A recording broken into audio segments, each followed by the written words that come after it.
మనము యెహోవా ఎవరు? ఆయన ఏంటి అని చెప్పుకుంటున్నాం కదండీ!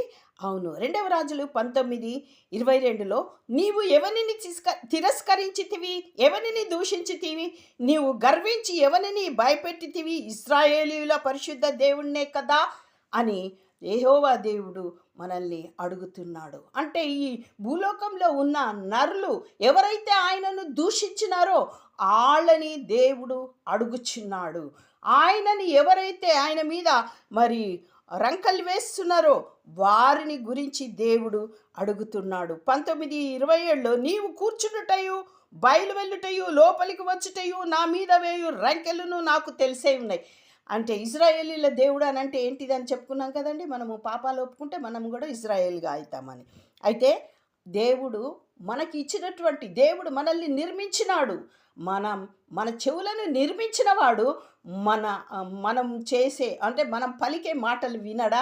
మరి అదే చెప్తున్నాడు దేవుడు. నువ్వు కూర్చుంటుటయు బయలు వెళ్ళుటయు లోపలికి వచ్చుటయు నా మీద వేయు రంకెలు నాకు తెలిసే ఉన్నవి అంటున్నాడు. నా మీద నువ్వేం రంకెలు వేస్తున్నావు, ఏం అరుస్తున్నావో అపోజిట్గా అవన్నీ నాకు తెలుస్తున్నాయి. కాబట్టి మనం జాగ్రత్తగా ఉండాలి.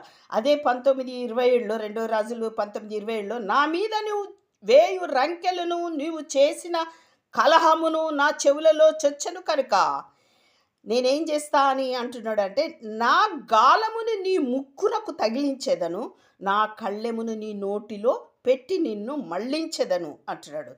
అయితే నా గాలము నీ ముక్కుకు అని అంటే దేవుని యొక్క మరి ఆ వాసన అంటే ఆయన సువాసనను నీకు చూపెడతా అని, ఆయన వాక్యము నీ నోటిలో ఉంచుతాననేసి అని చెప్తున్నాడు. మరి దీనికి ఉదాహరణగా బైబిల్లో ఎవరున్నారు అని అంటే ఆ విధంగా చేసిన వాళ్ళు కళ్ళమేసి ఆయన తట్టు తిప్పిన ఆయన ఎవరు అంటే 1 తిమోతి 1:12లో పూర్వము దూషకుడును హింసకుడును హానికరుడైన నన్ను అంటే సౌలును ఆయన పౌలుగా మార్చిండు. తన పరిచర్యకు నియమించి నమ్మకమైన వానిగా ఎంచినందుకు నన్ను బలపరిచిన మన ప్రభువైన క్రీస్తు యేసునకు కృతజ్ఞతాస్థుతులు చెల్లిస్తున్నాను అని చెప్తున్నాడు.